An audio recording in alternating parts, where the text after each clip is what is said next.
My name is Timothy White, and I've been on North Carolina's death row for 23 years. For myself and many others I know, the road to prison and ultimately death row began at an early age with hospitals, group homes, wilderness boot camps, training schools, and other facilities. The following is a tale of something I experienced at a wilderness camp facility at the age of 12. It is titled, In the Huddle. The huddle was sacred. Whenever a resident or staff member at Canyon Springs spoke the magic words, I call a huddle, everyone was required to stop what they were doing and come immediately, no matter when or where. If we were at the campsite at 3 o'clock in the morning and someone called a huddle, we all would have to crawl out of our sleeping bags and come. Residents and staff alike would form a circle and listen as the person who called the huddle explained his reason for doing so. I called this huddle because Charles seems to be angry about something and is taking it out on the group, for example. And at this point, the group would discuss the problem and try to reach a resolution. But it wasn't always quite that simple, and you can bet we had to stay put until the issue was worked out. 4 hours, 5 hours, all damn night, it didn't matter. We once had a 3-hour huddle because someone's toothbrush was purposely dropped down the privy hole by another group member. So there we were, first thing in the morning, huddled up around the fire pit in the center of our campsite, and was so often the case, I was the problem. The counselor, a wiry, dark-haired man named Mr. Christie, had initiated the dawn gathering. I'm calling this huddle, he announced with authoritative gravity, because Tim doesn't want to write down any goals for today. The daily setting of goals and then recording them on a 3x5 card was a requirement at Canyon Springs. I didn't write down any goals, I explained, because I don't have any goals for today. 3 of the other 6 group members rolled their eyes in unison as if to say, here we go again. Screw 'em. We could sit here till tomorrow for all I care. Chris, the skinny blonde kiss-ass, spoke up in his usual smug way. Come on, Tim, we do this shit every day. Why do you have to make everything so difficult? Yeah, just write something down so we don't have to sit here all day, urged Jason. He was actually sympathetic to my calls, but only played the game because he wanted to go home. Mr. Christie just sat there listening, but that was the game staff played.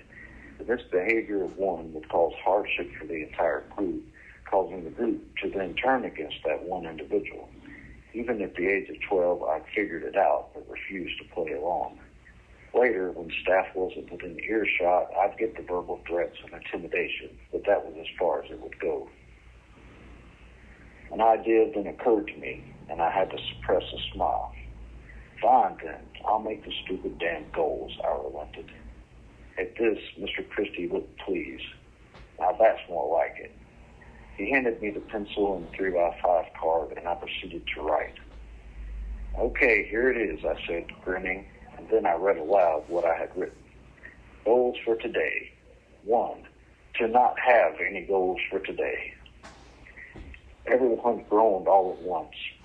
Damn it, Tim, that is not an appropriate goal. Mr. Christie was livid.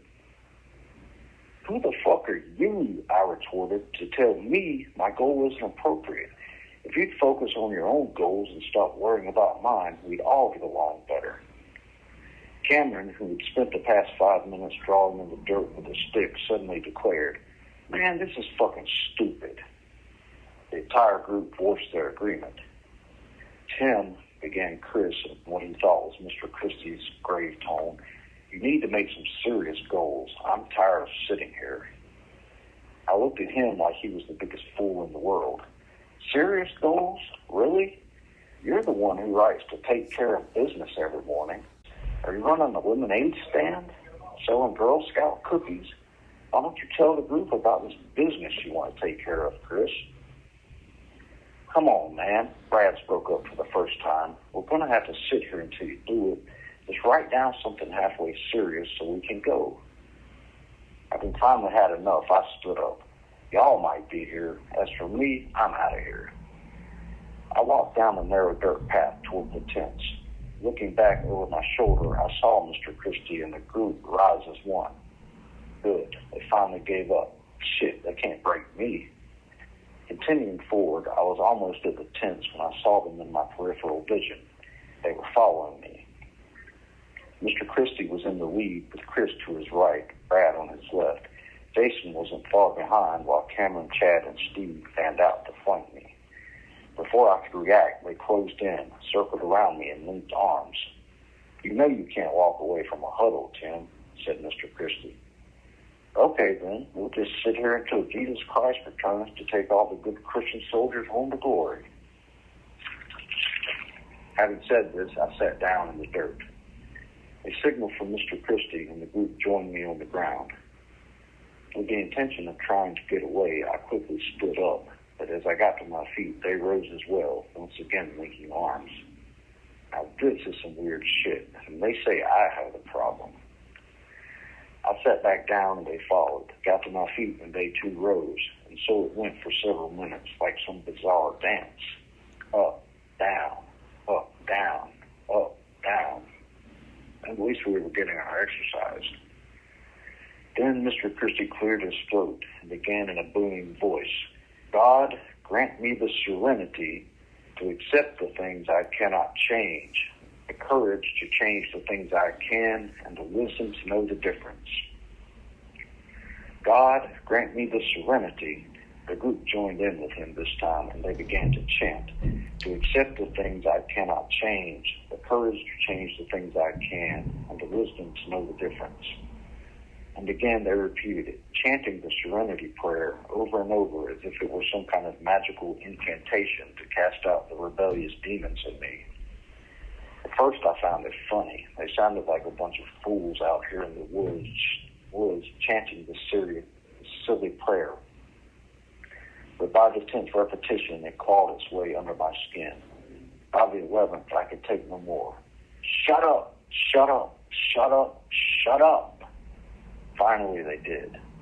Nothing was said for a few very tense moments, and then Mr. Christie broke the silence.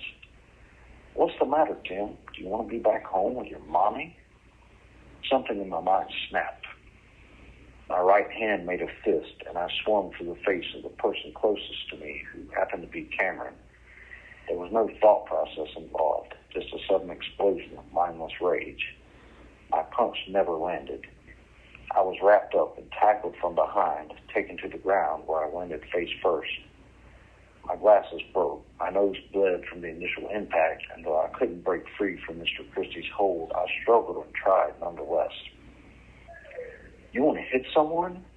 With a bony forearm to the back of my head, he pressed down, grinding my face into the dirt. "Huh? Do you enjoy hitting people? You're not so tough now." I continued to struggle, but it was difficult to breathe. "Let me go." "I'll let you go when you stop fighting me." "Fuck you." "Okay, then we'll just sit here on the ground until Jesus returns to take all the good Christian soldiers home to glory." And I knew he was right. There was no point in continuing the fight and struggle. All right. I went still, and Mr. Christie held me there for another few minutes before finally releasing the hold and helping me to my feet. I wiped the blood on my shirt sleeve, found my broken glasses, and returned to the group with as much dignity as I could muster, ready to write a goal or two on the card. As humbling as this event had been, one might think I'd learned my lesson from it. But sadly, no. I wasn't yet ready to learn any sort of lesson. Not by far. That's it.